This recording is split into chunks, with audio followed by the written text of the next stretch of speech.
Hello दोस्तों, स्वागत करती हूँ आपका आनंदमयी भक्ति में। आज मैं आपके लिए भगवान शिव और माता काली की कथा लेके आए हूँ।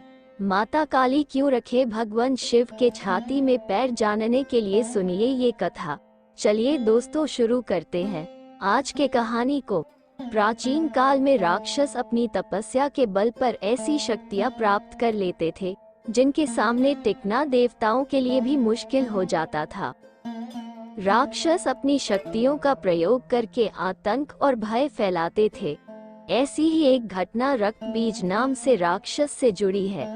रक्त बीज का अंत मां काली के हाथों हुआ, लेकिन इस दौरान गलती से मां काली का पांव भगवान शिव के ऊपर आ गया था। आइए जानते हैं उस घटना के बारे में।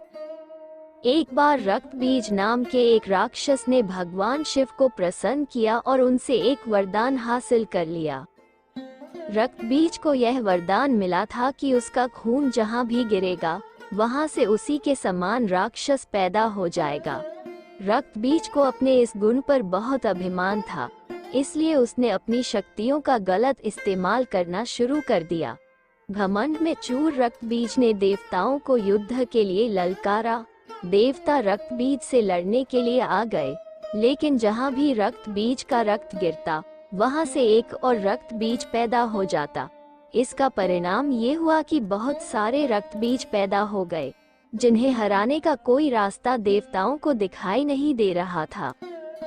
घबरा कर सभी देवता मां दुर्गा के पास पहुंचे और अपने प्राणों की भीख मांगने लगे। मां दुर्गा ने रक्त बीज के वध के लिए काली का रूप धारण कर लिया। रक्त बीज को देखकर मां काली क्रोध से भर उठी और अपनी जीभ को इतना फैला लिया कि सारे रक्त बीज उसमें समा गए। अब जहां भी रक्त बीज का रक्त गिरता मां काली उसे पी जाती। रक्त बीज को समाप्त करते हुए मां इतनी क्रोधित हो गई कि उनको शांत करना मुश्किल हो गया।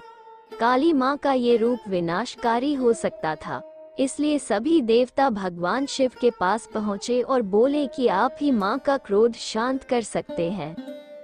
मां काली के क्रोध को शांत करना भगवान शिव के लिए भी आसान नहीं था, इसलिए भगवान शिव काली मां के मार्ग में लेट गए। क्रोधित मां काली ने जैसे ही भगवान शिव के ऊपर पांव रखा, वो झिझक कर ठहर गईं और उनका गुस्सा शांत हो गया।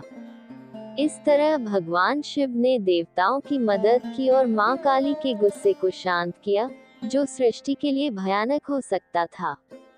दोस्तों, वीडियो पसंद आए तो वीडियो को लाइक, कमेंट, शेयर करें और ऐसे ही पौराणिक कथा कहानी सुनने के लिए आनंदमयी भक्ति चैनल को सब्सक्राइब करना न भूलें।